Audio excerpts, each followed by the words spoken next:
Sebelum ceritanya dimulai, silahkan tulis di kolom komentar dari daerah mana saja teman-teman yang menonton cerita ini.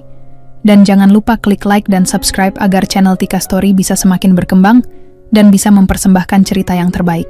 Siska adalah wanita yang sederhana tapi berhati mulia. Ia menikah dengan Ardi, seorang pria dari keluarga biasa yang tinggal di pinggiran kota. Cinta membuat Siska rela meninggalkan kenyamanan hidupnya untuk menjalani kehidupan yang tidak mudah di rumah keluarga Ardi. Namun, bukan cinta yang menyambutnya di rumah itu, melainkan caci maki, hinaan, dan perlakuan dingin dari mertuanya, Bu Erna. Setiap pagi, saat Siska bersiap pergi bekerja, Bu Erna tak pernah absen melemparkan kalimat-kalimat menyakitkan. Jaga toko terus, kerja rendahan, bikin malu keluarga. Nggak heran Ardi hidupnya susah, punya istri pembawa sial. Siska hanya tersenyum pahit. Ia tahu, membalas hanya akan membuatnya terlihat sama rendahnya. Ia memilih diam, menahan sakit, dan terus bersabar. Tidak ada satupun pengorbanan yang ia lakukan dianggap berharga. Bahkan saat ia mulai memperbaiki rumah tua tempat mereka tinggal, yang dindingnya mulai retak dan atapnya bocor, Bu Erna tetap saja mencibir. Buat apa direnovasi? Uang dari mana? Jangan-jangan kamu ngutang sana-sini. Dasar wanita nggak tahu diri. Padahal Siska menggunakan uang tabungannya sendiri. Uang yang ia kumpulkan bertahun-tahun dari hasil kerja kerasnya. Ia tidak pernah memberitahu siapapun, bahkan Ardi, bahwa ia sebenarnya bukan sekadar penjaga toko. Ia adalah pemilik dari toko besar yang selalu tampak ramai, toko yang dulu diwariskan oleh ayah angkatnya sebelum meninggal dunia. Siska bisa saja membanggakan diri, tetapi ia lebih memilih hidup dalam kerendahan hati. Ia ingin membuktikan bahwa cinta dan pengorbanan bisa mengubah segalanya. Tapi nyatanya, yang ia terima justru pengkhianatan. Suatu malam, setelah rumah megah yang ia bangun hampir selesai direnovasi, ia melihat Ardi bersikap aneh. Pulang terlambat, sering beralasan lembur, dan mulai menjauh darinya. Hati wanita mana yang tak curiga? Akhirnya dugaan itu terbukti. Ardi berselingkuh dengan seorang wanita muda bernama Rani. Dan lebih parahnya lagi, Bu Erna justru mendukung hubungan terlarang itu. Ia menganggap Rani lebih pantas untuk Ardi karena berasal dari keluarga kaya dan berpendidikan tinggi. Batas kesabaran Siska telah habis. Tangisnya yang selama ini ia simpan berubah menjadi bara dendam. Ia tidak akan lagi tinggal diam. Ia telah membangun rumah besar untuk orang yang tidak pernah menghargainya.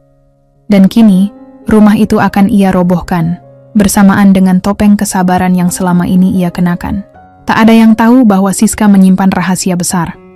Rahasia yang akan membuat mulut Bu Erna dan Ardi membisu. Kini saatnya Siska berdiri, bukan sebagai menantu yang dianggap hina, melainkan sebagai wanita tangguh yang akan mengakhiri segalanya dengan anggun. Jaga toko, jaga toko! Apa kamu nggak malu, Siska? Udah jadi istri Ardi, masih aja kerja rendahan begitu. Mana rezeki keluarga? Yang ada sial terus! Suara Bu Erna menggema dari dapur pagi itu, menusuk telinga seperti duri yang tak pernah dicabut. Siska, yang sedang memasak sarapan, hanya menunduk. Wajahnya datar, tak lagi terkejut. Hinaan seperti itu sudah menjadi sarapan harian sejak ia menikah dengan Ardi 2 tahun lalu. Siska menarik napas panjang, membalik telur di atas wajan. Saya pamit kerja dulu, Bu, katanya pelan. Pergi aja sana, mending gak usah pulang sekalian. Langkah Siska keluar dari rumah selalu berat, bukan karena ia tak kuat menghadapi dunia luar, melainkan karena beban emosional yang ditinggalkan mertuanya di tiap kata. Namun, di balik senyum lelahnya, Siska menyimpan sesuatu yang tak diketahui siapapun. Toko tempat ia bekerja bukanlah toko kecil di sudut jalan, melainkan sebuah minimarket yang ramai pengunjung. Terletak di pusat kota, toko itu berkembang pesat selama beberapa tahun terakhir. Orang-orang mengira Siska hanyalah pegawai tetap, tak pernah tahu bahwa ia pemilik sebenarnya. Ia menyamarkan peran itu dengan sangat baik, menyuruh manajernya berpura-pura menjadi bos di depan umum. Baginya, menjaga toko adalah bentuk dedikasi dan cinta. Ia ingin tetap rendah hati, membumi, dan memahami karyawan dari bawah. Ayah angkatnya dulu pernah berkata, kepemimpinan terbaik datang dari hati yang pernah berjuang di tempat paling rendah. Di toko, wajah Siska berubah. Ia ramah, hangat, dan dihormati oleh seluruh staf. Tapi begitu kembali ke rumah, ia menjadi bulan-bulanan Bu Erna yang tak henti mencari celah untuk menjatuhkannya. "Mas Ardi kenapa belum pulang, sis?" tanya salah satu staf siang itu saat Siska sedang mengecek stok. Siska menggeleng. Katanya lembur lagi. Jawaban itu terasa asing, meskipun ia sudah mulai terbiasa. Ardi yang dulu lembut dan perhatian, kini jarang pulang tepat waktu, jarang bicara, dan bahkan jarang menyentuhnya. Sesekali ia mencium bau parfum asing di kemeja suaminya, tapi ia pura-pura tidak tahu.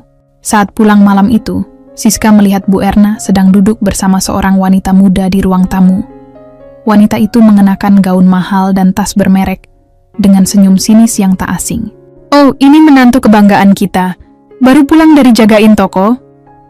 cibir wanita itu sambil tertawa kecil. Siska hanya menatapnya datar. Ia tahu siapa dia. Rani, nama yang akhir-akhir ini sering muncul di telepon Ardi.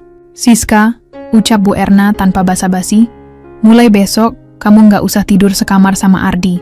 Dia udah nggak nyaman sama kamu. Lagi pula, lihatlah Rani. Pintar, cantik, dari keluarga baik. Kamu pikir kamu bisa saingi dia?"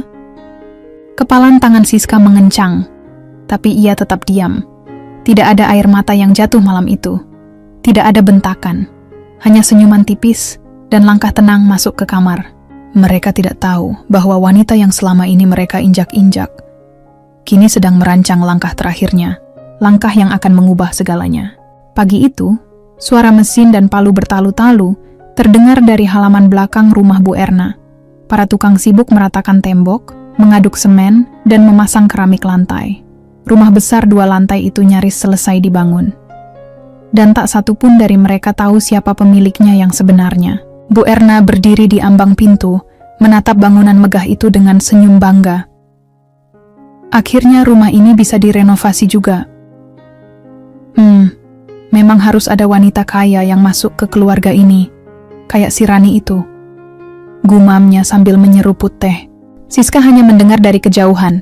Ia sedang menyiram bunga yang ia tanam sendiri di pekarangan. Rumah itu awalnya rumah tua warisan orang tua Ardi. Setelah menikah, Siska diam-diam menggunakan tabungan pribadinya untuk memperbaiki rumah tersebut. Ia mempekerjakan arsitek dan kontraktor sendiri, tetapi menyamarkannya sebagai bantuan dari teman kerja. Tak sekalipun ia meminta terima kasih. Ia hanya ingin rumah itu menjadi tempat yang layak untuk ditinggali, apalagi mengingat usia Bu Erna yang semakin renta. Namun seperti biasa, semua niat baiknya hanya dibalas dengan sindiran dan penghinaan. "Kamu pikir siapa yang bayar semua ini, Siska?" kata Bu Erna dengan nada angkuh suatu hari. "Pasti Rani bantuin kan? Pantes rumah jadi bagus begini." Siska hanya mengangguk kecil. Ia sudah berhenti menjelaskan. Di dalam hati ia mencatat semuanya. Setiap hinaan, setiap ucapan yang menyakitkan. Ia tahu, saat hari itu tiba, ia tidak perlu membalas dengan kata-kata kasar. Cukup dengan kebenaran. Ardi, suaminya, kini bahkan semakin terang-terangan menjauhinya. Ia sering keluar malam, pulang lewat tengah malam tanpa penjelasan. Siska pernah mencoba bicara, tapi yang ia dapat hanyalah bentakan. "Capek aku dengar kamu ngeluh terus. Hidup ini bukan cuma soal perasaan kamu, sis. Kamu tuh nggak tahu cara bikin laki-laki bahagia." Siska menatap wajah Ardi dengan hati yang remuk, tapi senyumnya tetap terjaga.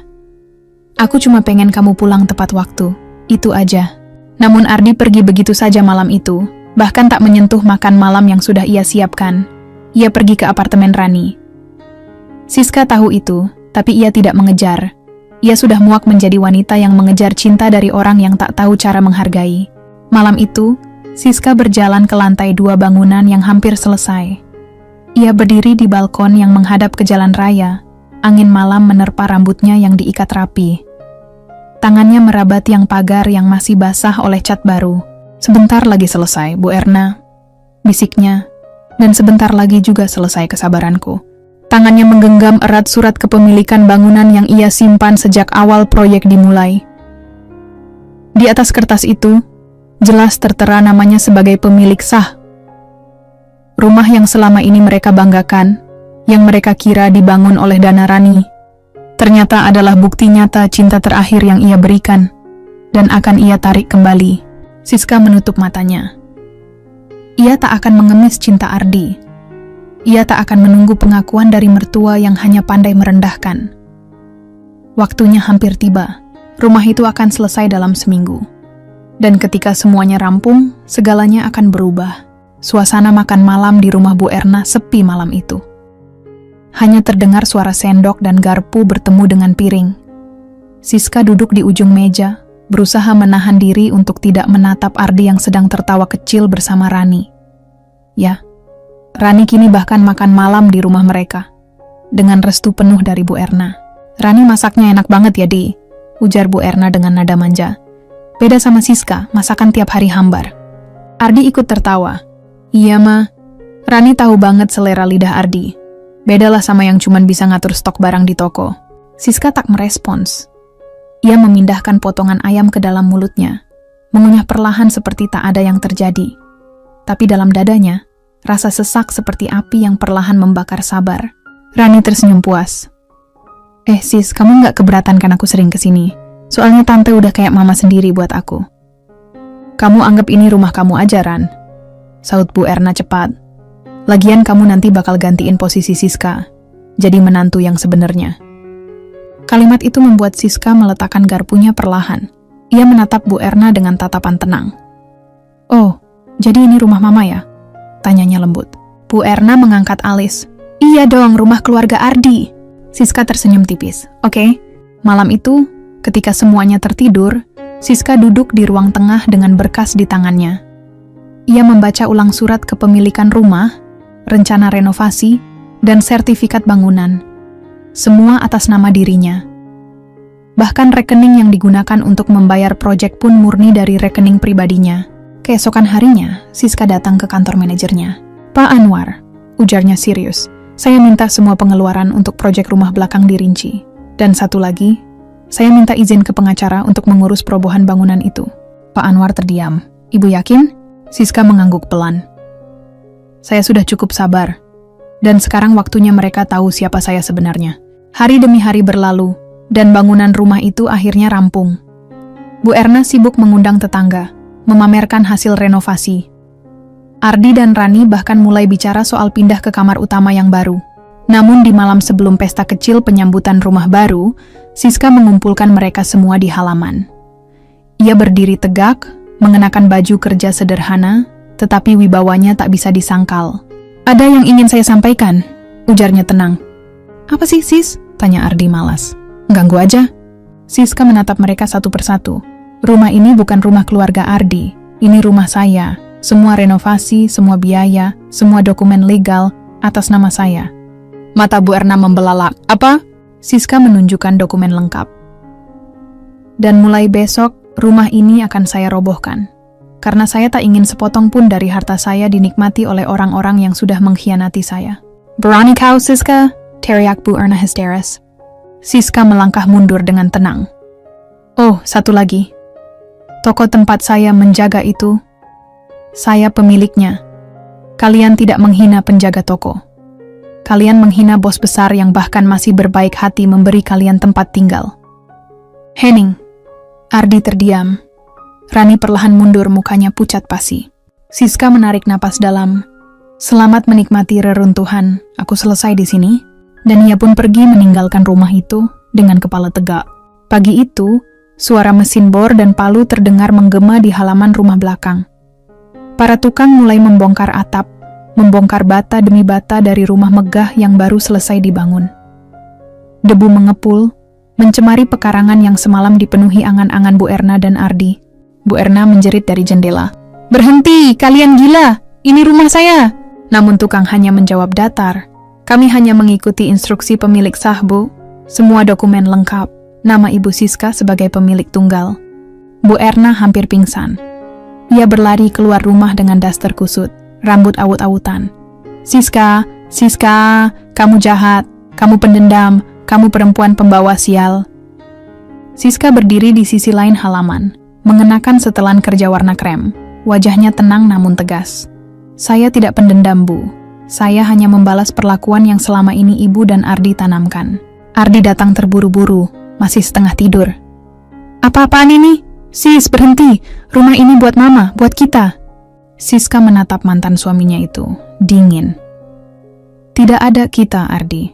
Kau memilih Rani. Kau menyetujui setiap penghinaan ibumu. Jadi mulai hari ini, kalian tinggal di rumah yang kalian banggakan. Dalam mimpi. Ardi mendekat, menahan lengannya. Kamu nggak perlu segininya. Kita bisa bicara baik-baik. Aku cuma khilaf. Khilaf? Siska tertawa pelan. Kau khilaf berbulan-bulan, Ardi. Dan khilafmu selalu disambut dengan teh hangat dan masakan Rani, bukan? Ardi terdiam. Bu Erna jatuh terduduk, tubuhnya lemas melihat dinding ruang tamu rumah barunya dirobohkan satu persatu. Toko yang kau hina itu, lanjut Siska, menjual lebih dari 1.000 unit produk setiap hari. Aku memiliki 4 cabang dan 2 gudang pusat. Kau pikir aku berdiri di balik etalase hanya karena tidak punya pilihan? Siska mendekat. Aku memilih rendah hati, tapi kalian memilih untuk menginjakku. Rani muncul di pagar, wajahnya kebingungan. Apa maksudnya semua ini? Siska, kamu nggak bisa seenaknya. Siska melirik wanita itu sejenak. Justru aku terlalu lama membiarkan semuanya seenaknya. Sekarang, aku kembalikan kendali pada yang berhak, diriku sendiri. Dengan langkah tenang, ia masuk ke mobilnya dan melaju pergi, meninggalkan debu, amarah, dan kepanikan di belakangnya. Dan hari itu menjadi awal dari kejatuhan Ardi dan Bu Erna. Rumah impian mereka hanya bertahan 3 hari sebelum menjadi puing. Sementara itu, Siska duduk di ruang direksi tokonya, dikelilingi oleh staf yang menghormatinya. Ia menatap layar laporan penjualan sambil menyeruput kopi. Tak ada air mata, tak ada penyesalan. Hanya kedamaian dari kebebasan yang selama ini tertunda. 3 hari pasca perobohan rumah, suasana di rumah Bu Erna berubah drastis. Dulu, tawa nyinyirnya menggema di setiap sudut rumah. Kini, yang terdengar hanya suara batuk-batuk kering dan gerutuan kesal. Mereka kembali ke rumah lama yang dindingnya mulai retak, plafon yang sering bocor, dan kamar mandi yang berlumut. Rani menghilang entah kemana setelah tahu bahwa Siska adalah pemilik toko tempat ia dulu suka pamer sebagai calon istri pemiliknya. Ardi memandangi ponselnya yang penuh pesan-pesan tak terbalas dari Siska. Maafin aku, cuma itu yang aku minta. Namun tak ada balasan. Nomor Ardi telah diblokir. Bu Erna duduk di ruang tamu dengan handuk di kepalanya, wajah muram. Kamu bego, Di. Kenapa kamu malah ninggalin Siska? Kamu pikir si Rani bisa kasih kamu rumah, duit dan kerjaan? Ardi tak menjawab. Ia hanya mendesah panjang. Pekerjaan di kantor mulai terancam, karena Siska diam-diam adalah investor besar tempat ia bekerja. Setelah peristiwa rumah dirobohkan, saham perusahaan sempat gonjang-ganjing karena keputusan Siska menarik investasinya secara mendadak. Ardi dipanggil atasan. Posisinya digeser. Bonus dibekukan. Lalu perlahan, ia dipecat. Kini ia menganggur, dan satu-satunya pekerjaan yang tersedia hanyalah kembali menjaga toko di salah satu cabang milik mantan istrinya. Tapi Ardi tak sanggup. Ego dan rasa malu menelannya hidup-hidup. Bu Erna pun tak kalah menyedihkan. Ia mencoba mendatangi beberapa keluarga yang dulu sering ia undang ke rumah, mencoba menumpang makan atau sekadar meminjam uang. Namun semuanya menolak. Mereka sudah tahu siapa Siska, dan mereka tak mau berurusan dengan keluarga yang telah menyakitinya. Dia bukan menantu biasa, kata seorang tetangga yang dulu sering dihina Bu Erna. Dia perempuan paling sabar yang pernah saya lihat, tapi kalian sudah keterlaluan. Malamnya Bu Erna menangis di kamar. Aku salah besar. Siska itu berlian yang kupikir cuma batu kerikil. Sementara itu, Siska berada di sebuah villa tenang di pinggiran kota. Ia sedang duduk di teras, memandangi langit sore yang mulai keemasan. Angin sejuk menerpa wajahnya, membawa aroma kedamaian yang dulu hanya ia impikan. Di tangannya, sebuah undangan acara bisnis besar yang akan mempertemukannya dengan investor internasional. Langkahnya kini semakin jauh, meninggalkan luka, namun tak meninggalkan dendam. Karena ia tahu, karma bekerja dengan caranya sendiri. Hidup di rumah tua yang nyaris roboh, membuat Bu Erna dan Ardi merasa seperti orang asing di dunia mereka sendiri. Dulu, mereka merasa segalanya mudah. Ardi tinggal memerintah, dan Bu Erna hanya perlu duduk menyuruh Siska ke sana kemari. Sekarang, tidak ada lagi menantu yang menyapu halaman setiap pagi, memasak sarapan, mencuci baju, atau membawakan belanjaan. Tak ada lagi yang menyambut mereka pulang. Tak ada aroma sope hangat di meja makan, tak ada pakaian rapi di lemari, dan yang paling menyakitkan, tak ada yang peduli. Kenapa semua jadi begini? Gumam Ardi di tengah malam saat ia merenung di depan jendela. Hujan turun perlahan, menetes di atap seng yang bocor. Suaranya menggema seperti ejekan. Bu Erna duduk diam di ruang tamu, mengenakan sweater lusuh. Dulu, setiap aku minta teh, Siska selalu sigap bikinin. Kalau aku sakit, dia yang urus. Tapi aku malah menghinanya tiap hari. Kita terlalu tinggi kepala, Bu. Ardi bergumam. Padahal, semua yang kita punya dulu itu hasil kerja keras Siska. Tapi kita malah bilang dia pembawa sial. Ardi menarik napas dalam-dalam. Dalam pikirannya, ingatan akan masa lalu bermunculan. Hari-hari saat Siska menyodorkan sisa gajinya untuk bantu bayar listrik. Saat ia memijat kaki Bu Erna yang kram. Saat ia diam, meski diusir keluar rumah, hanya karena telat memasak. Siska selalu sabar, bahkan terlalu sabar. Kini semuanya hilang, dan rasa sesal menyergap tanpa ampun. Di tempat lain, Siska baru saja menyelesaikan konferensi bisnisnya dengan para mitra asing. Ia melangkah ringan di lorong hotel mewah tempat acara digelar, mengenakan blazer putih elegan, dan senyum kecil di wajahnya. Satu persatu orang kini menghormatinya bukan karena status istri seseorang, melainkan karena prestasinya sendiri. Siska tidak pernah menginginkan balas dendam dengan kebencian. Tapi ia tahu, kadang luka tak butuh pembalasan, hanya butuh ruang untuk menunjukkan siapa yang layak dan siapa yang kehilangan karena keserakahannya sendiri. Di ponselnya, ratusan pesan masuk dari Ardi, dan bahkan dari nomor baru milik Bu Erna. Semua berisi permintaan maaf, permohonan, tangisan dalam bentuk tulisan. Namun Siska tak membaca satupun. Ia hanya menatapnya sekilas, lalu menghapus semuanya. Karena masa lalu yang pahit bukan untuk dibaca ulang. Sore itu, Siska baru saja kembali ke rumah barunya. Sebuah hunian bernuansa minimalis modern yang berdiri megah di tengah kawasan elit. Villa mungil itu ia bangun dari hasil kerja kerasnya sendiri, jauh dari hiruk-pikuk masa lalu, jauh dari segala bentuk racun yang pernah menyiksa jiwanya. Ia membuka pintu, meletakkan tas kerja, lalu duduk di ruang tamu. Belum sempat ia menyalakan televisi, bel pintu berbunyi. 2 kali, Siska berjalan pelan menuju pintu. Saat dibuka, betapa terkejutnya ia. Ardi berdiri di sana, dengan rambut berantakan, wajah tirus, dan mata sembab. Di belakangnya, Bu Erna berdiri sambil membawa tas plastik besar berisi entah apa. "Apa yang kalian lakukan di sini?" tanya Siska, suaranya tenang namun datar. Ardi menunduk. "Sis, tolong, izinkan kami bicara sebentar saja. Kami nggak punya tempat lagi. Rumah lama bocor, dindingnya mulai rapuh. Kalian masih punya pilihan," sahut Siska cepat. "Tempat tinggal Rani misalnya. Bukankah dulu kalian lebih memilih dia daripada aku?" Bu Erna maju, tangannya gemetar. "Kami salah, Siska. Ibu nyesel. Dulu ibu anggap kamu cuma menantu kere. Ternyata kamu lebih dari yang ibu bayangkan." Siska menatap Bu Erna lekat-lekat. Wajah wanita yang dulu selalu menatapnya dengan sinis itu, kini dipenuhi kerutan penyesalan.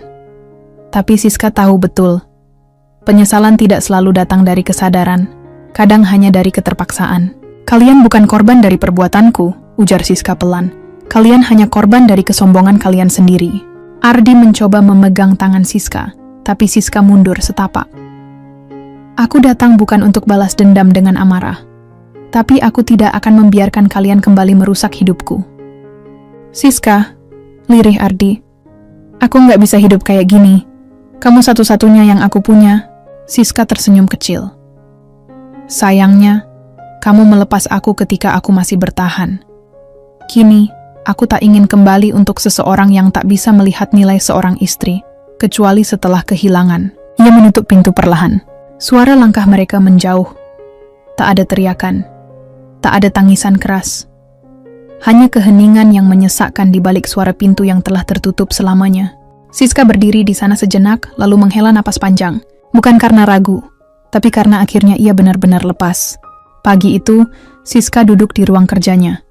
Dinding-dinding penuh lukisan pemandangan dan rak-rak yang dipenuhi dokumen bisnis membuat ruangan itu terasa hidup. Namun di tengah semua kesibukan itu, ada satu map merah yang telah lama tidak ia buka. Map itu berisi berkas-berkas lama, surat nikahnya, fotokopi KTP Ardi, hingga nota-nota kecil belanja rumah tangga saat mereka masih bersama. Siska memandangi lembaran-lembaran itu dalam diam. Satu persatu ia cabut dan robek. Setiap sobekan seakan melepaskan beban yang menempel di dadanya selama bertahun-tahun. Satu nama, satu kenangan, dan satu luka perlahan terhapus. Ponselnya bergetar. Pesan dari asisten pribadinya masuk. Ibu, cabang baru toko akan dibuka bulan depan.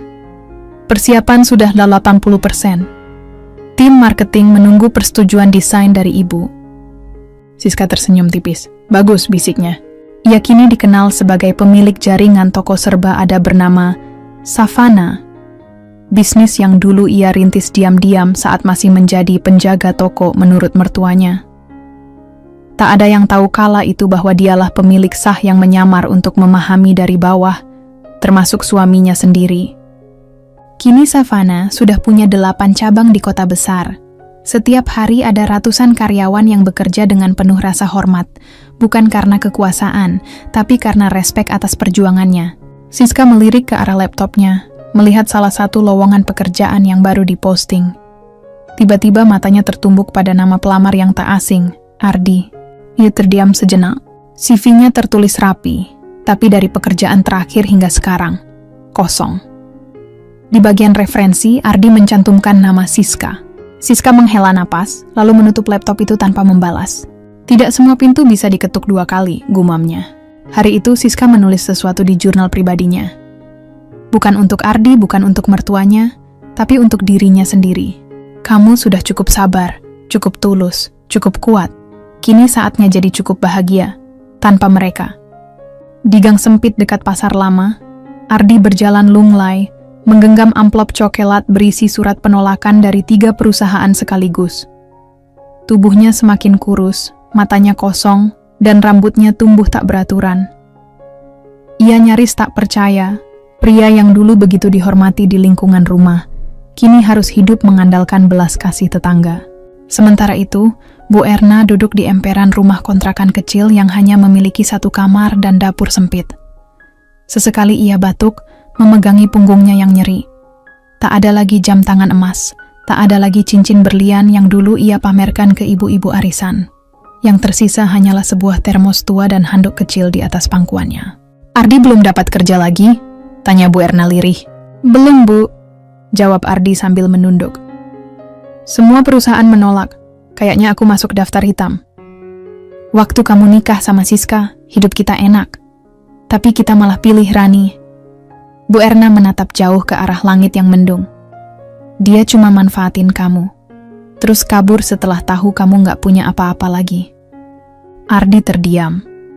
Nama Rani terasa seperti luka baru yang mengiris luka lama. Wanita itu hanya tinggal beberapa minggu setelah mereka tinggal di rumah tua, lalu pergi tanpa kabar membawa sebagian barang berharga. Ardi baru sadar bahwa semua yang dulu ia banggakan hanyalah semu. Rumah yang megah, pakaian bermerek, gaya hidup mewah, semuanya berasal dari tangan Siska. Dan ketika tangan itu pergi, semuanya runtuh. Sementara itu, di tempat berbeda, Siska sedang duduk di salah satu kedai kopi modern. Ia mengenakan blus krem sederhana dan celana panjang hitam. Wajahnya tenang, namun matanya tajam, menatap tablet digital berisi presentasi cabang terbaru Savana di luar kota. Bu Siska, panggil salah satu stafnya. Pemotretan untuk kampanye iklan sudah siap. Apakah ingin dilanjutkan sekarang? Ya, kita mulai, jawabnya dengan anggukan lembut.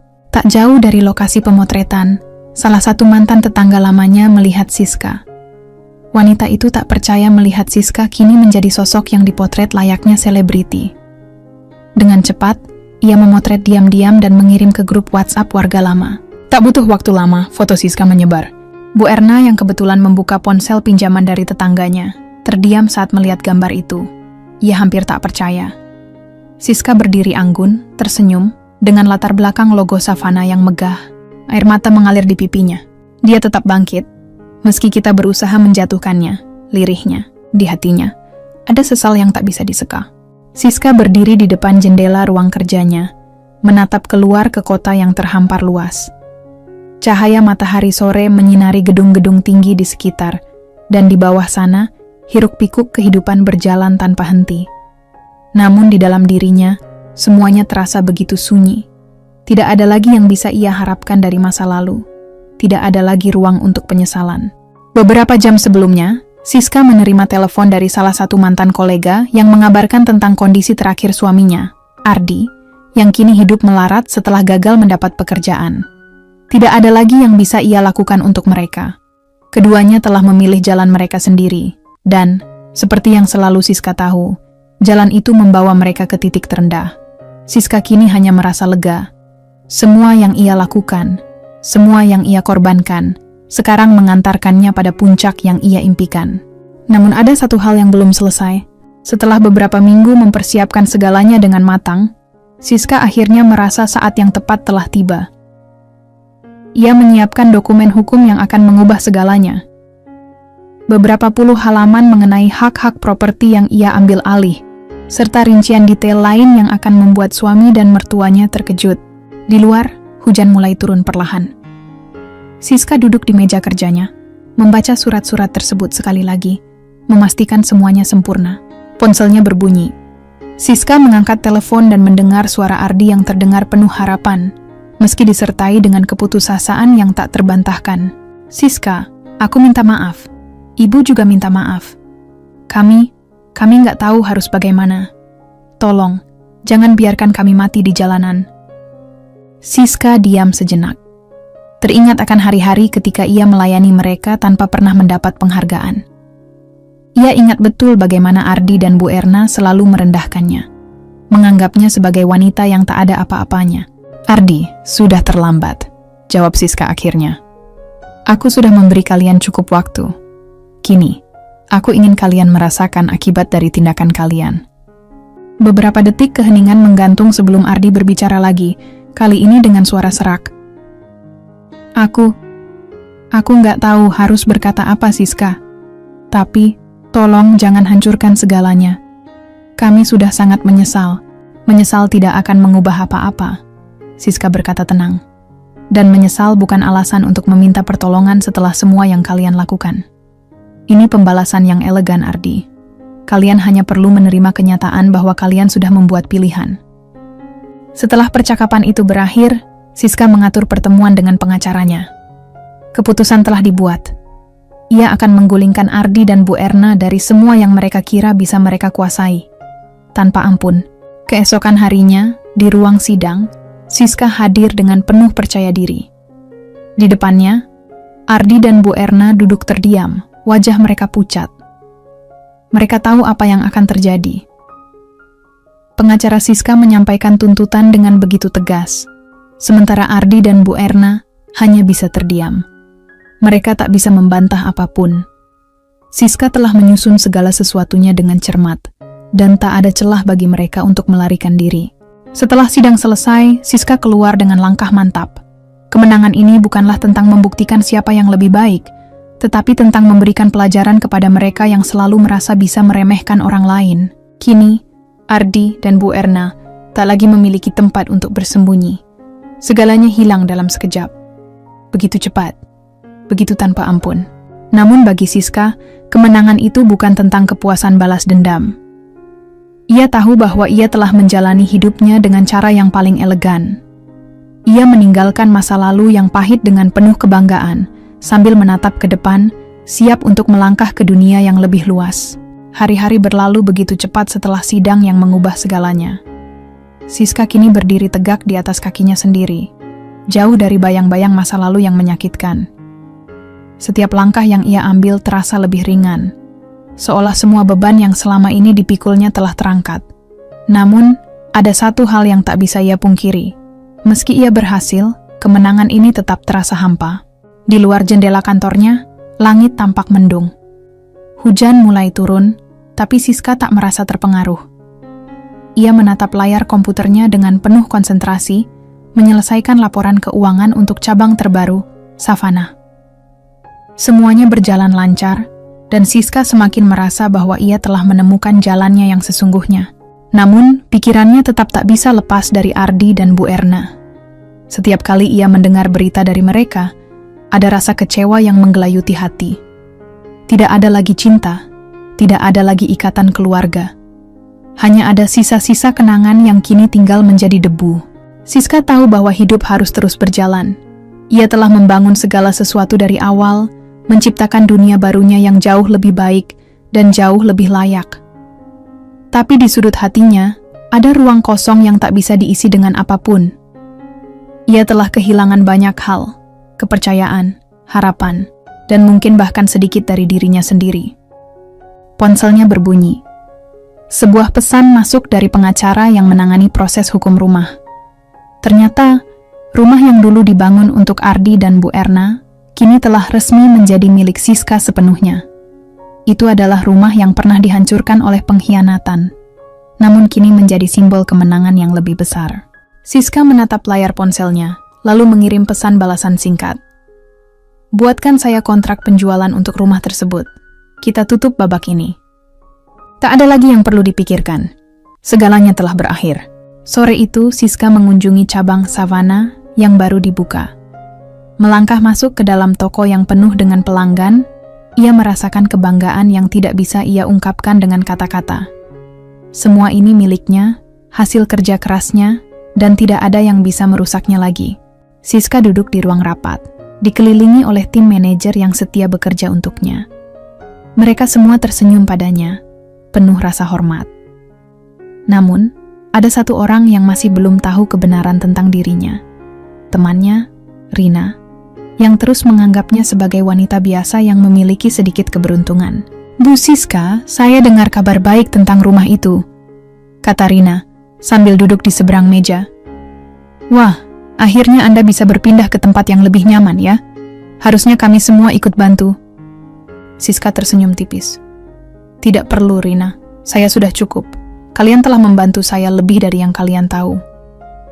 Rina melirik ke arah Siska, tak tahu apa yang sebenarnya terjadi. Ia hanya menganggapnya sebagai wanita biasa yang mencoba menjalani kehidupan. Siska tahu bahwa pada akhirnya, itu yang dia inginkan. Untuk tetap menjadi dirinya sendiri, meski semua dunia di sekitarnya berputar dengan cara yang berbeda. Namun, dalam diam, Siska tahu bahwa semua yang telah terjadi, penderitaan, pengorbanan, dan akhirnya kemenangan, adalah bagian dari proses yang membentuknya menjadi wanita yang jauh lebih kuat dan lebih bijaksana. Dan kini, di atas tumpukan kertas dan dokumen yang tersusun rapi di mejanya, ia melihat masa depannya terbentang luas. Tanpa Ardi, tanpa Bu Erna, tanpa masa lalu yang membelenggunya, hidupnya miliknya, dan kini saatnya untuk membangun masa depan yang lebih baik, lebih bebas, dan lebih bahagia. Siska duduk di teras rumah barunya, sebuah hunian mewah yang terletak di kawasan elit kota, jauh dari keramaian pasar dan hiruk-pikuk yang dulu pernah menjadi dunia sehari-harinya. Rumah itu adalah lambang kebebasan, kemenangan, dan pembalasan yang elegan. Meski begitu, ada sesuatu yang tak bisa ia hindari, perasaan sepi yang mulai menggerogoti jiwa. Matahari hampir tenggelam, memberikan langit berwarna oranye yang indah. Siska menyandarkan punggungnya pada kursi rotan yang nyaman, menyeruput teh hangat yang baru saja ia buat. Kehidupan yang ia bangun kini terasa begitu tenang, namun juga sunyi. Kekuatan yang ia miliki tidak serta-merta membuatnya merasa lebih hidup. Ia masih memikirkan Ardi dan Bu Erna. Meskipun mereka telah jatuh, meskipun mereka telah dihukum, tetap saja ada ruang dalam hatinya yang terisi oleh rasa kecewa yang mendalam. Apakah ini semua cukup untuk membuatku bahagia? Pikirnya dalam hati. Telepon di meja sampingnya berdering, memecah keheningan sore itu. Siska meraihnya dan melihat nama pengacara yang muncul di layar. Siska, kami baru saja menerima kabar dari pengadilan mengenai permohonan jual beli rumah lama yang sudah Anda ajukan. Suara pengacara terdengar jelas, meskipun agak terburu-buru. Prosesnya sudah hampir selesai. Hanya saja, saya rasa Anda perlu bertemu dengan pihak yang membeli rumah itu. Siska mengangguk pelan meskipun pengacara tidak bisa melihatnya. Tentu, atur pertemuan itu. Ia merasa ada sedikit kelegaan mendengar bahwa akhirnya semuanya akan selesai. Rumah itu tidak lagi mengingatkannya pada masa lalu.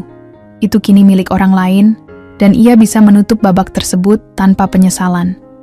Tapi ada satu hal yang masih mengganggu pikirannya. Siska memutuskan untuk kembali ke kantor pusat Savannah esok harinya. Meskipun hari itu adalah akhir pekan, ia merasa bahwa ia harus terus maju. Ada proyek baru yang perlu diselesaikan, dan ada banyak hal yang ingin ia capai. Namun, ketika ia kembali ke rumah malam itu, ia mendapati sebuah surat yang tersembunyi di bawah pintu. Surat itu tanpa nama pengirim, hanya berisi kata-kata yang tak disangka-sangka. "Kami tahu siapa Anda sebenarnya. Apa yang Anda lakukan sangat kejam." Siska mengernyitkan dahi. Surat itu tidak menyebutkan siapa pengirimnya, tapi nada pesannya jelas. Seseorang tahu rahasia besar tentang dirinya. Untuk sesaat, hatinya berdegup kencang. Apakah ini tentang bisnis Savannah? Atau mungkin sesuatu yang lebih pribadi? Ia tak membuang waktu. Dengan cepat, Siska memeriksa setiap sudut rumahnya, memastikan tak ada lagi kejutan yang tersembunyi. Namun, tak ada yang mencurigakan. Surat itu tetap menjadi misteri, dan ia merasa bahwa dunia yang selama ini tampak begitu terkendali, kini mulai retak sedikit demi sedikit. Keesokan harinya, Siska menuju ke kantor dengan langkah cepat, mencoba untuk tidak membiarkan rasa khawatir menguasai pikirannya. Namun, saat ia membuka pintu ruang kerjanya, ia langsung disambut oleh Rina, yang tampak agak cemas. "Bu Siska, saya baru saja mendapat kabar.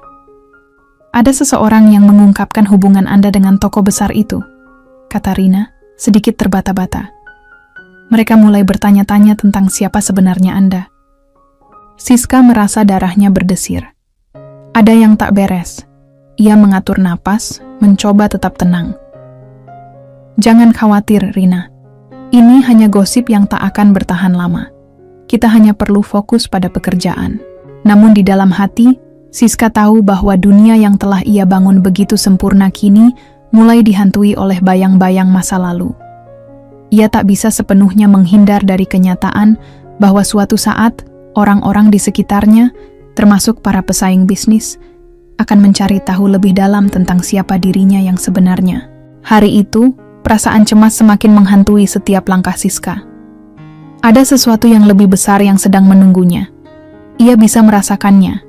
Tapi untuk pertama kalinya setelah sekian lama, ia merasa benar-benar terpojok. "Jika ini adalah permainan, maka saya harus lebih pintar bermain," gumamnya pelan. Di luar kantor, hujan mulai turun deras. Siska menatap langit, merasa bahwa badai baru saja dimulai. Hari-hari berlalu dengan cepat, dan semakin lama Siska semakin merasakan ketegangan yang menggerogoti setiap aspek kehidupannya. Surat misterius yang diterimanya beberapa hari lalu masih menghantui pikirannya. Ia mencoba untuk tetap fokus pada pekerjaannya, tapi perasaan was-was terus mengiringinya. Seperti ada yang sedang mengawasi setiap langkahnya, menunggu saat yang tepat untuk mengungkapkan segala sesuatu yang telah ia sembunyikan begitu lama. Pada pagi itu, Siska berdiri di depan cermin besar di ruang ganti kantor pusat Savannah. Ia memandang refleksinya, berusaha meyakinkan dirinya bahwa ia masih bisa mengendalikan semuanya. Semua yang telah ia capai, semua yang telah ia korbankan, tidak boleh dihancurkan hanya karena desas-desus yang tak jelas asalnya. Namun, saat ia melangkah keluar menuju ruang rapat, pandangannya bertemu dengan Rina yang sudah menunggunya. Rina terlihat sangat gelisah, matanya melirik ke sekeliling seolah sedang menunggu seseorang yang datang. Siska merasakan sesuatu yang tidak biasa dari sikap Rina. "Bu Siska, ada sesuatu yang perlu saya beritahu," Rina berkata dengan suara rendah, seperti takut jika ada orang lain yang mendengar. Siska mengangkat alisnya, perasaan khawatir mulai muncul di hatinya. "Apa itu, Rina?" Rina menatapnya dengan ragu, lalu mengangguk pelan. "Ada orang yang datang kemarin ke toko pusat kami. Mereka tahu tentang Anda. Mereka mengatakan bahwa Anda bukan hanya seorang penjaga toko, tetapi pemiliknya." Siska merasa seakan ada sebuah batu besar yang jatuh di dadanya. Hatinya berdebar kencang. "Siapa yang tahu?" tanyanya dengan suara yang lebih tegas. Rina terlihat cemas. "Sepertinya pesaing kita. Mereka sudah mulai menyelidiki lebih dalam. Ada rumor yang tersebar di media sosial, dan mereka menghubungi beberapa orang yang mengenal Anda." Siska menarik napas panjang, berusaha menenangkan dirinya. Ia tahu bahwa saat ini, semua yang telah ia sembunyikan tidak akan bisa ditutup rapat lebih lama lagi. Mereka tahu, dan itu berarti segalanya akan berubah. Rina, pastikan tidak ada yang bocor keluar. Kita tidak ingin hal ini menyebar lebih jauh. Perintah Siska dengan suara yang tegas, namun dalam hatinya, ia merasa cemas. Sejak saat itu, ketegangan semakin meningkat. Setiap kali Siska berkunjung ke cabang-cabang savana, ia bisa merasakan tatapan penuh curiga dari beberapa orang yang bekerja di sana. Meski mereka tidak mengatakan apa-apa secara langsung, Siska tahu mereka mulai meragukan siapa dirinya sebenarnya. Tapi apa yang lebih mengganggu adalah fakta bahwa Ardi dan Bu Erna masih tetap hidup dengan kebohongan mereka. Mereka belum pernah meminta maaf, bahkan setelah Siska membongkar semua yang mereka lakukan. Siska merasa seolah-olah dunia yang ia bangun hanya untuk mereka akhirnya hancur begitu saja. Semua yang ia lakukan, semua yang ia perjuangkan, tampaknya tidak lebih dari sebuah balasan yang tidak pernah dipahami. Pada malam hari, setelah selesai bekerja, Siska pulang ke rumahnya yang luas dan sunyi. Langit sudah gelap, dan hujan mulai turun deras, mengisi udara dengan kesedihan yang tak terucapkan. Ia duduk di ruang tamu, menghadap jendela besar yang menghadap ke halaman belakang rumah. Di luar, hujan menderas, menciptakan suasana yang tenang, namun penuh dengan ketegangan. Siska menatap langit, berpikir tentang masa depan yang kini terasa semakin kabur. Apa yang harus ia lakukan selanjutnya? Ia bisa saja menghancurkan mereka, suami dan ibu mertuanya, dengan cara yang lebih keras. Tetapi, apa gunanya? Ia tidak ingin menghabiskan hidupnya dalam kebencian. Ia hanya ingin melanjutkan hidupnya dengan tenang dan bahagia. Namun, dalam dunia yang keras ini, Siska tahu bahwa tidak ada yang bisa terlepas dari masa lalu. Ada kalanya, setiap keputusan yang diambil akan membentuk kehidupan selanjutnya. Dan kali ini, ia harus menghadapi kenyataan bahwa dirinya tidak bisa menghindari pengungkapan ini lebih lama lagi. Keesokan harinya, Siska menerima panggilan dari pengacaranya. Mereka ingin mengonfirmasi tentang langkah selanjutnya dalam proses penjualan rumah yang lama. Siska mengangguk pelan, namun pikirannya masih terus terfokus pada pesan yang ia terima semalam. Siska, Anda harus tahu. Suara pengacara itu terdengar tegas. Tantangan ini mungkin tidak akan berakhir dengan cepat. Beberapa pihak sudah mulai menuntut dan berusaha merusak reputasi Anda. Siska menarik napas panjang. Apa yang harus saya lakukan? Pengacara di ujung sana menghela napas. Lindungi diri Anda, Siska. Jangan biarkan siapapun merusak apa yang telah Anda bangun. Jangan ragu untuk bertindak jika perlu. Siska menutup telepon dan memikirkan kata-kata pengacara tersebut. Ia tahu bahwa langkah-langkah besar harus diambil jika ia ingin memastikan masa depannya tetap aman. Tidak ada waktu untuk ragu, sekarang atau tidak sama sekali. Siska berdiri, melihat dirinya di cermin besar yang ada di ruang tamu. Sekali lagi, ia mengingatkan dirinya. Hidupnya kini berada di tangannya sendiri, dan ia tidak akan membiarkan siapapun, termasuk masa lalunya, menghalangi jalan hidupnya ke depan. Hari itu, Siska menyelesaikan pertemuan bisnis yang cukup penting. Namun, saat ia keluar dari ruang rapat, langkahnya terhenti. Di luar, ada seseorang yang sedang menunggu di dekat mobilnya, seorang wanita yang tak asing baginya. Wanita itu tersenyum sinis. Aku tahu kau pasti akan datang. Wanita itu berkata dengan suara rendah, namun penuh ancaman. Siska menatapnya tajam. Melanie, gumamnya. Siska merasakan ketegangan yang begitu kuat ketika mendengar nama itu. Melanie, wanita yang dulu pernah menjadi bagian dari kehidupan suaminya sebelum ia datang. Wanita yang kini berdiri di hadapannya dengan senyum sinis yang menyiratkan ancaman. Melanie mengenakan jas hitam elegan, dengan rambut panjang yang tergerai rapi.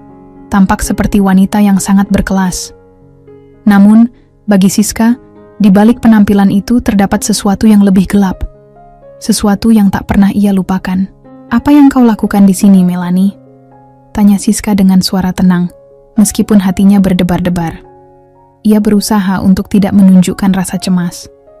Melanie tersenyum lebih lebar. Aku hanya ingin memastikan bahwa kau masih hidup, Siska.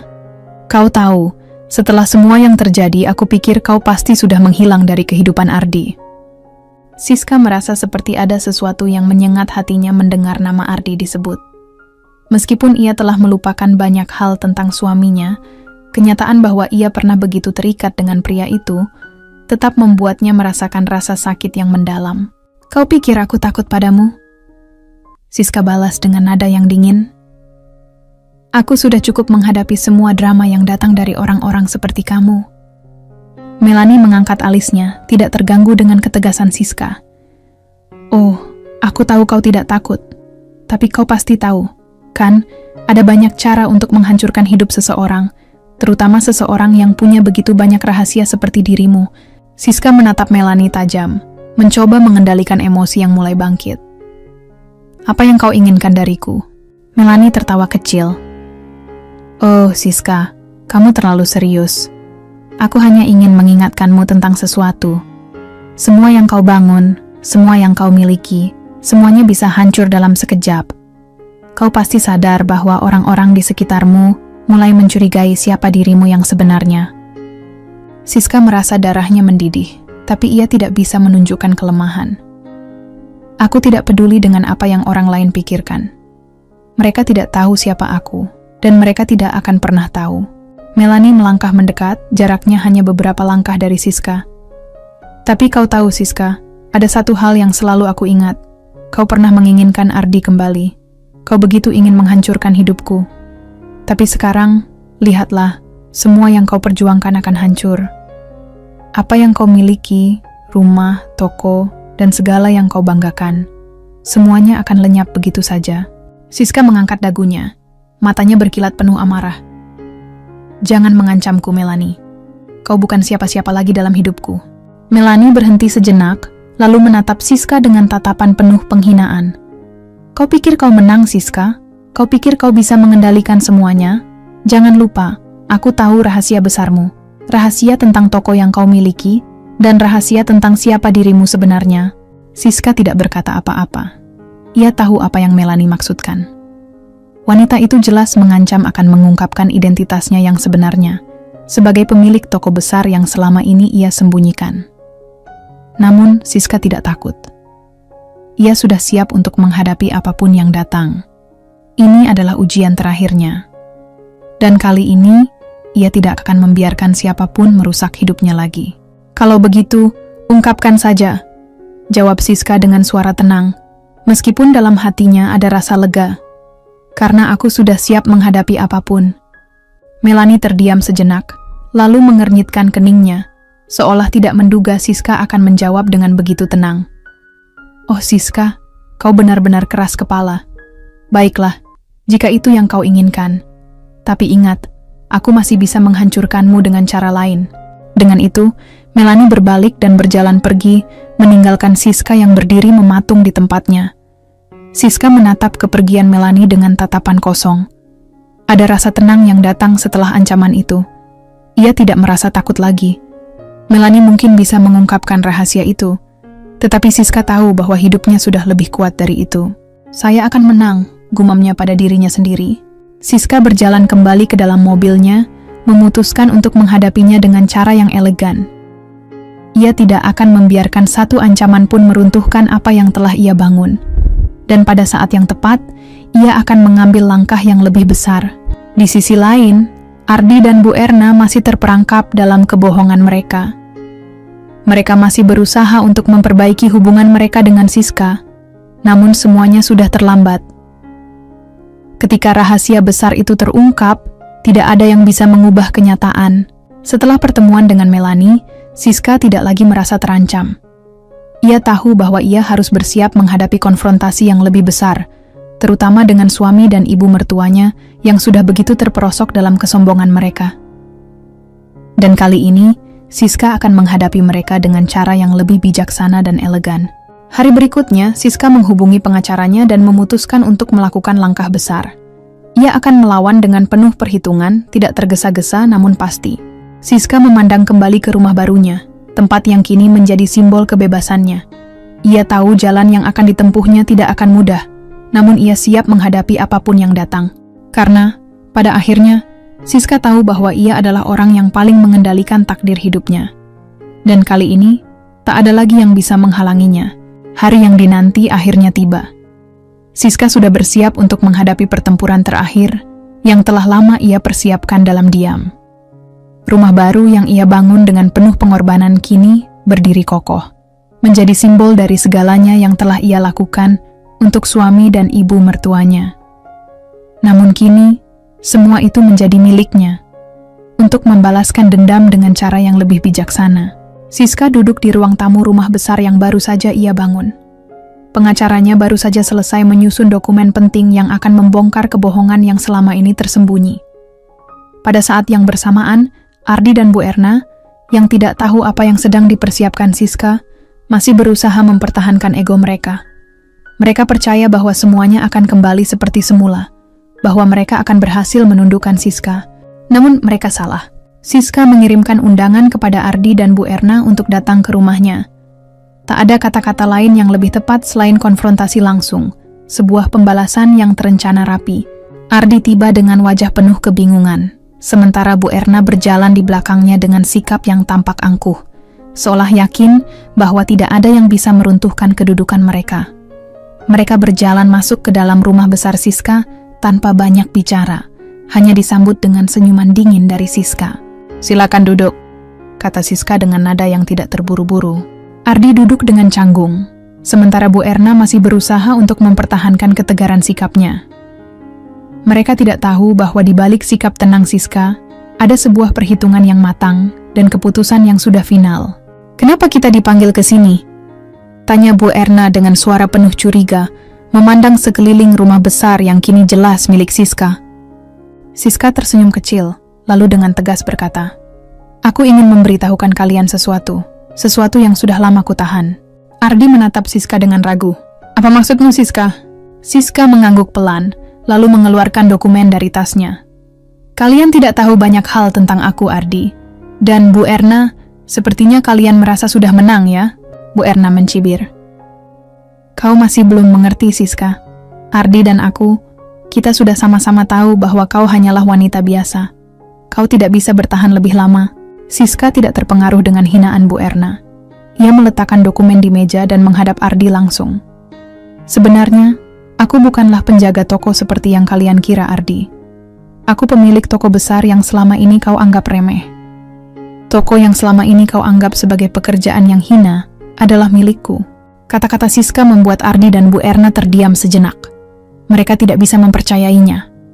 "Apa, kau pemilik toko itu?" Ardi menatap Siska dengan kaget, suaranya nyaris hilang. Siska mengangguk dengan tenang.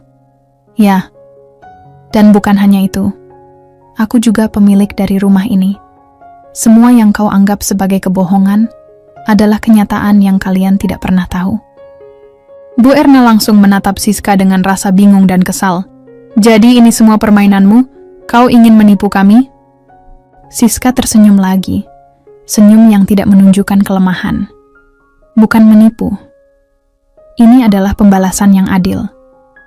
Aku telah memberi kalian segalanya, membangun rumah ini, merawat kalian, bahkan ketika kalian merendahkan pekerjaanku. Dan inilah saatnya bagi kalian untuk merasakan akibat dari apa yang telah kalian lakukan kepadaku." Ardi mulai terlihat gelisah. "Siska, apa yang akan kamu lakukan? Apa yang kau inginkan dari kami?" Siska menatap Ardi dengan tatapan tajam. "Aku ingin kalian pergi dari hidupku dengan cara yang elegan. Semua yang aku miliki, termasuk rumah ini, akan kuberikan kepada siapapun yang pantas memilikinya, bukan untuk kalian."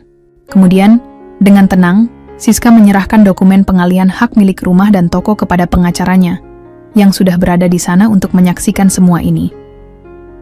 "Ini adalah keputusan yang sudah final. Kalian tidak punya tempat lagi di sini." Kata-kata Siska seperti palu yang memukul keras. Ardi dan Bu Erna tidak tahu harus berkata apa lagi. Mereka terdiam, seolah tidak percaya bahwa semua yang mereka anggap sebagai hak mereka selama ini, kini telah hilang. "Sudah cukup. Kalian sudah menghinaku, merendahkan aku, dan mempermainkan perasaanku," lanjut Siska. "Dan sekarang, kalian akan merasakan apa yang kalian tanam." Dengan langkah tegas, Siska berdiri dan memandang mereka berdua yang sudah terjebak dalam kebohongan mereka sendiri. "Jangan datang lagi ke sini. Tidak ada tempat untuk kalian." Siska berjalan menuju pintu dan membuka pintu besar rumahnya, memberi isyarat pada Ardi dan Bu Erna untuk pergi. Mereka berjalan keluar, tercengang dan bingung, tidak mampu berkata-kata. Siska menatap mereka dengan tatapan kosong. Selamat tinggal. Setelah mereka pergi, Siska menutup pintu rumah dengan pelan dan berjalan ke dalam ruangannya. Ia menghela napas panjang, merasa beban yang selama ini mengganjal akhirnya terangkat. Pada akhirnya, ia tahu kebahagiaan itu tidak datang dari membalas dendam dengan cara yang kasar. Namun, melainkan dengan memilih untuk melanjutkan hidup dengan penuh keanggunan dan kebijaksanaan. Dan Siska, setelah semua yang terjadi, akhirnya memilih untuk bahagia. Tanpa beban, tanpa penyesalan, Siska menatap keluar jendela, menghirup udara segar yang membebaskan dirinya dari belenggu masa lalu. Kini, ia bisa melanjutkan hidup dengan damai. Ia sudah cukup berjuang, dan akhirnya ia menemukan ketenangan. Siska tersenyum kecil, merasa bahwa hidupnya yang baru akan lebih indah daripada yang pernah ia bayangkan. Cerita Siska mengajarkan kita bahwa ketulusan dan pengorbanan tidak selalu dihargai oleh orang lain, bahkan oleh mereka yang kita cintai. Namun kebaikan yang tulus dan perjuangan untuk melakukan yang benar pada akhirnya akan menemukan jalan untuk menghargai diri sendiri. Pembalasan dendam bukanlah tujuan akhir, melainkan penemuan kembali kekuatan dalam diri untuk melangkah maju dengan elegan. Siska menunjukkan bahwa kita bisa memilih untuk membebaskan diri dari rasa sakit dan penderitaan dengan cara yang bijaksana, mengutamakan kebahagiaan dan kedamaian diri. Hidup ini tidak selalu adil, namun kita memiliki pilihan untuk menentukan arah hidup kita, meskipun dunia mungkin sering meremehkan atau mengabaikan kita. Jika kisah ini menyentuh hatimu, jangan lupa like, tuliskan pendapatmu di kolom komentar, dan subscribe agar kamu tidak ketinggalan cerita inspiratif lainnya. Terima kasih.